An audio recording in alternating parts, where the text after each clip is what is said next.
Bienvenue dans cette toute nouvelle vidéo. Aujourd'hui, nous allons nous plonger dans un cas vraiment très étrange, très mystérieux. 23 ans plus tard, ce cas reste non résolu. Judy Smith était en voyage à Philadelphie avec son mari. Elle a disparu et elle a été retrouvée décédée dans une montagne à 1000 km. Un cas vraiment très déconcertant, vous verrez. Probablement le plus étrange que vous entendrez aujourd'hui. Plongeons-nous tout de suite dans cette affaire.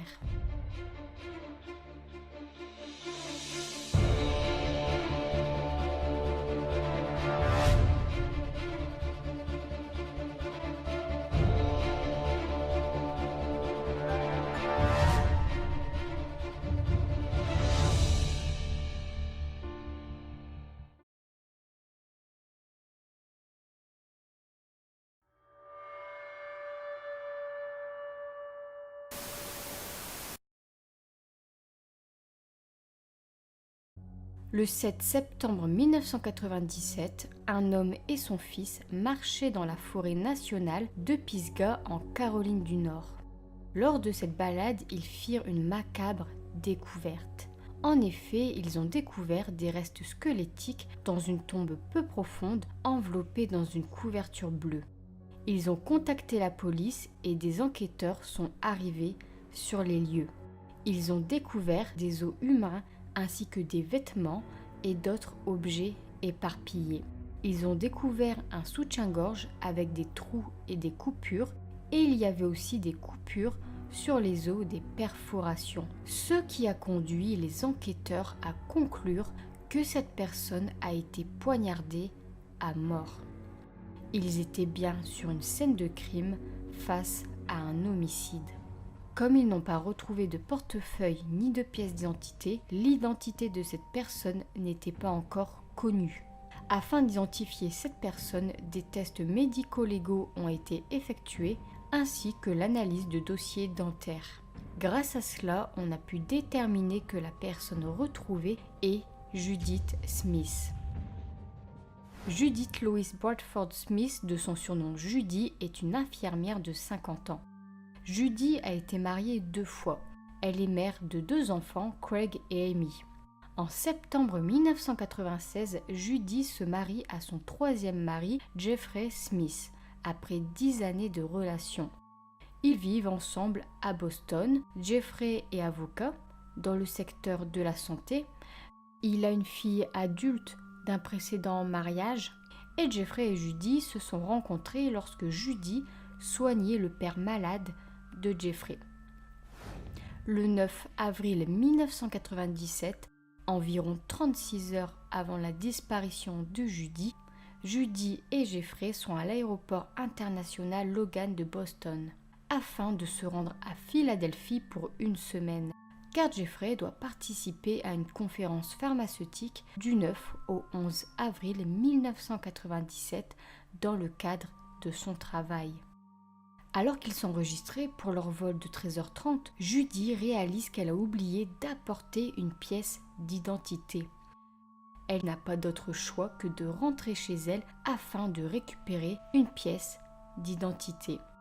Jeffrey ne peut pas rater ce vol, il décide alors de voyager séparément. Il est un peu perplexe de laisser Judy, mais il sait que ce n'est pas la première fois qu'elle voyage seule. En effet, elle a déjà voyagé toute seule une seule fois en Thaïlande. En tout cas, Jeffrey prend son vol et Judy, une fois sa pièce d'identité récupérée, prend le vol de 19h30. Une fois arrivée à Philadelphie, elle prend un taxi et retrouve son mari à l'hôtel Doubletree. Une fois dans la chambre, ils commencent à discuter ensemble des plans et projets de la semaine. Il est donc prévu le lendemain que Jeffrey participe à sa conférence, tandis que Judy visitera de son côté 2 sites historiques, Liberty Bell et Independence Hall. Et à la fin de la semaine, il prévoit de rendre visite à 2 vieux amis dans le New Jersey. Voilà pour leurs plans durant cette semaine à Philadelphie, mais leurs plans ne se passeront pas du tout comme prévu. Le lendemain, le 10 avril 1997 au matin, Judy et Jeffrey se quittent pour faire leur journée respective. C'est la dernière fois que Jeffrey verra sa femme vivante. La journée se déroule. Il est maintenant 17h30. Jeffrey rentre à l'hôtel, mais Judy n'est pas là. À 18h, ils devaient se réunir à l'hôtel pour un cocktail, mais elle n'est pas à l'hôtel. Il commence à s'inquiéter. À 18h15, Jeffrey avertit le concierge de l'hôtel et celui-ci décide de téléphoner aux hôpitaux du coin. Toujours sans nouvelles de Judy au fil de la soirée, Jeffrey décide de monter à bord d'un taxi afin de rechercher sa femme dans la ville en refaisant l'itinéraire qu'elle devait prendre aujourd'hui. Mais Judy est introuvable. Jeffrey finit par appeler la police vers minuit pour signaler la disparition de sa femme. La police lui dit d'attendre 24 heures avant de pouvoir signaler sa disparition, mais l'officier a ajouté qu'il pouvait signaler la disparition de sa femme le lendemain matin et non attendre les 24 heures recommandées. Le lendemain matin, le 11 avril 1997, toujours aucune trace de Judy. Judy Smith est alors officiellement portée disparue. Débute alors une longue enquête pour retrouver Judy et comprendre ce qui lui est arrivé. Jeffrey a commencé à contacter divers médias et aussi le maire de la ville, dans le but de partager l'affaire massivement et rapidement, et cela a fonctionné. L'affaire fut rapidement médiatisée et une recherche intensive a été menée dans la ville. 6 détectives ont été immédiatement chargés de retrouver Judy. Des affiches avec sa photo et sa description étaient placardées partout. Ce début d'enquête a permis d'obtenir une dizaine de témoignages de personnes signalant avoir vu Judy à Philadelphie et dans les environs. On l'aurait vue à Easton, à Philadelphie et au New Jersey.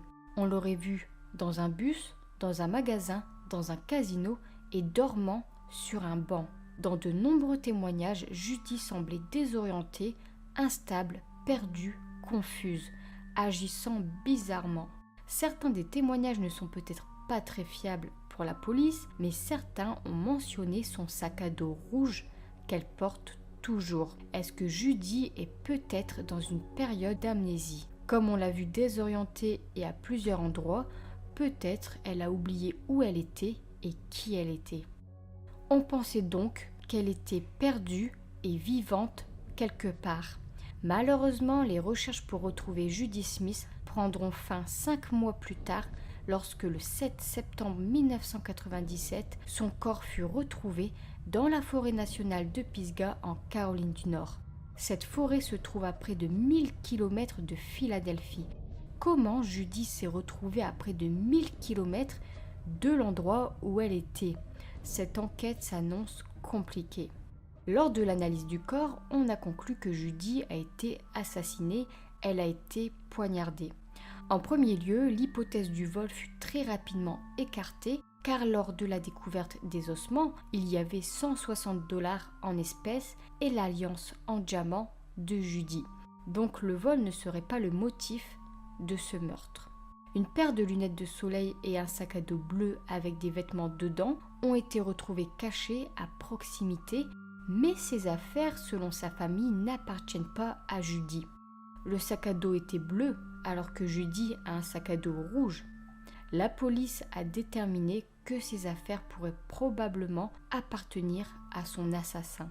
Son sac à dos rouge reste à ce jour introuvable. Malheureusement, je n'ai pas trouvé si ces affaires ont été analysées en laboratoire et s'ils ont trouvé de l'ADN. Il faut maintenant savoir que son mari Jeffrey fut un temps soupçonné dans l'enquête, surtout avant la découverte du corps. Jeffrey, lui, était très impliqué dans la disparition de sa femme.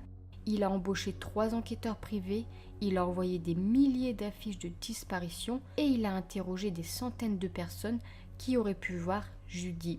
Mais les enquêteurs avaient des doutes sur ses dires sur la chronologie des faits. Jeffrey a refusé de répondre au test du détecteur de mensonges, ce qui a renforcé les doutes des enquêteurs.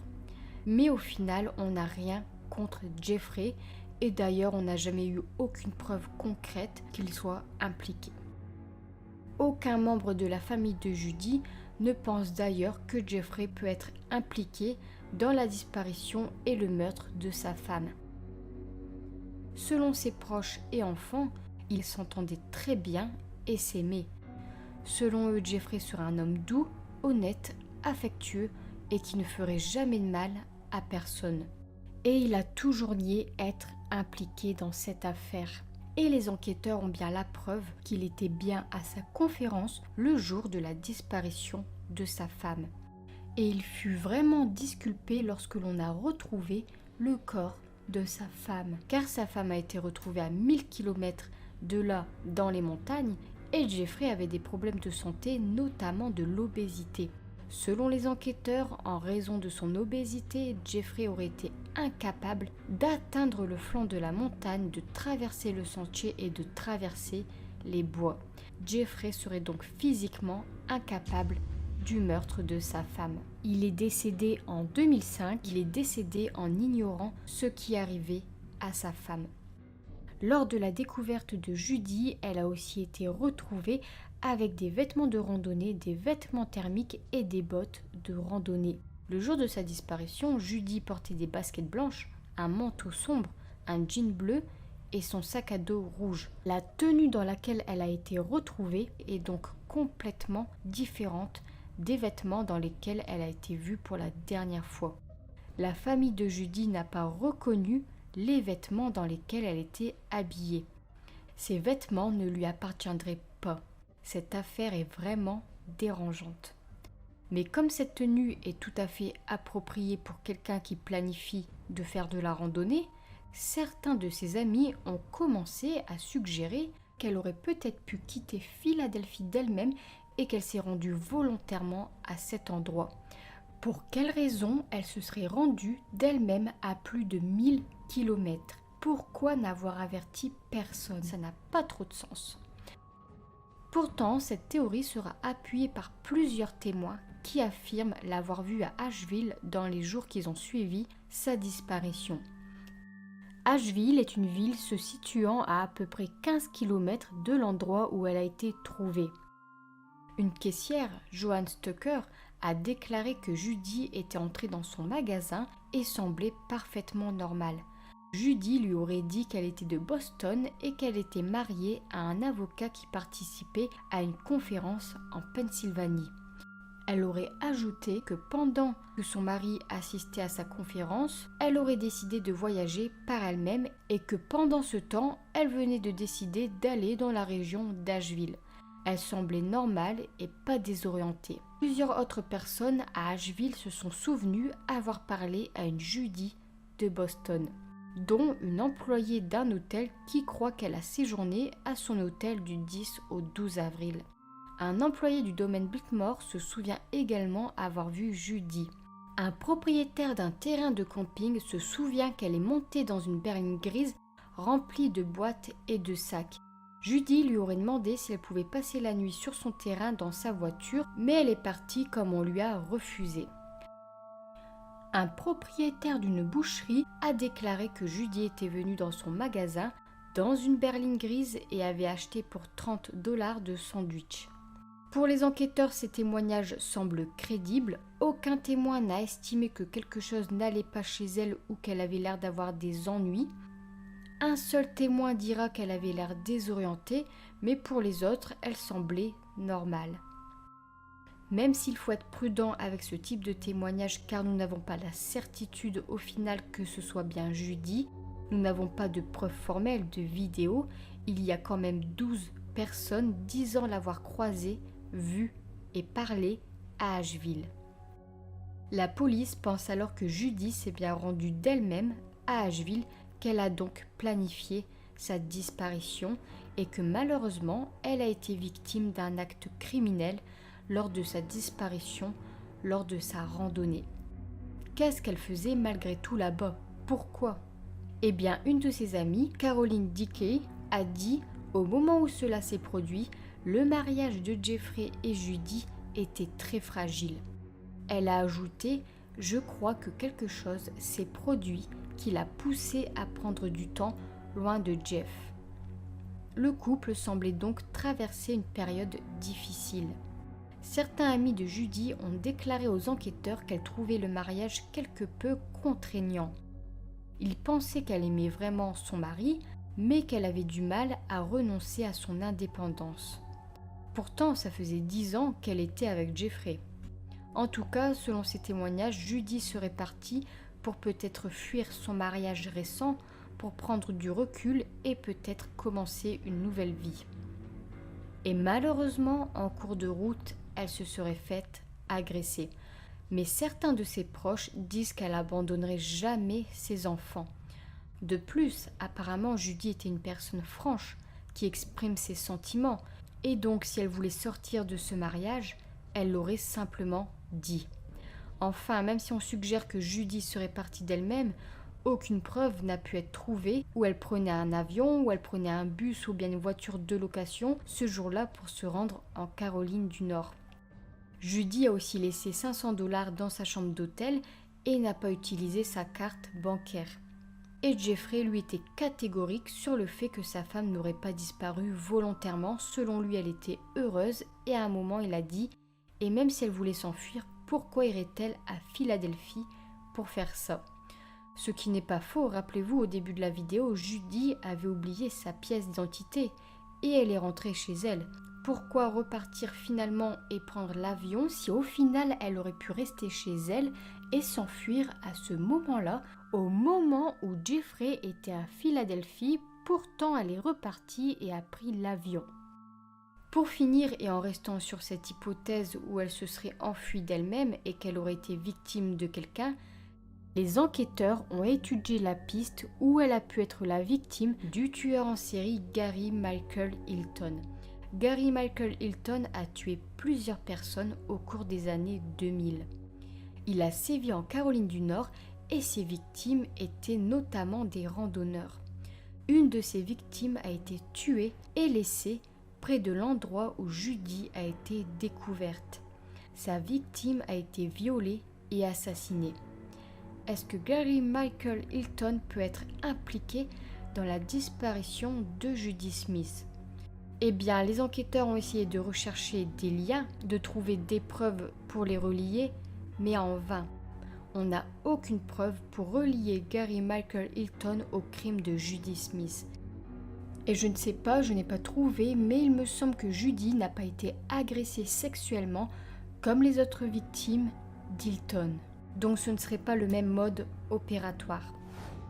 Donc c'est tout pour cette affaire. Personnellement, cette affaire me perturbe beaucoup.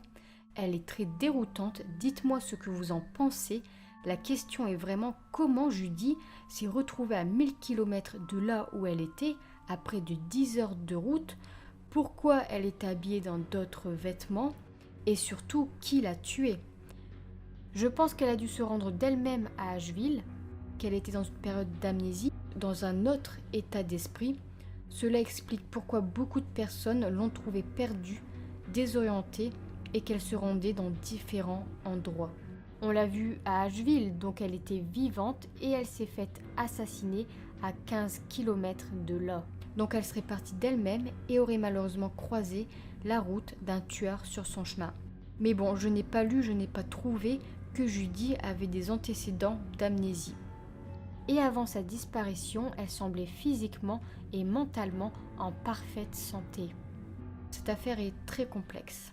D'après ce que j'ai lu, les restes de Judy ont été incinérés et je trouve pas forcément que ce soit une bonne idée. Comme cette affaire est non résolue, je pense qu'il est préférable de garder sous scellé tous les éléments, les restes, les os, les objets, etc. Car comme on a déjà vu dans d'autres affaires, grâce à la nouvelle technologie, à l'ADN, etc., le coupable peut être retrouvé des années plus tard. En tout cas, 23 ans plus tard, cette affaire reste non résolue. À ce jour, l'enquête semble toujours ouverte. C'est une grande tristesse, mais aussi un grand mystère. Dites-moi ce que vous en pensez et je vous dis à la fois prochaine pour une nouvelle vidéo.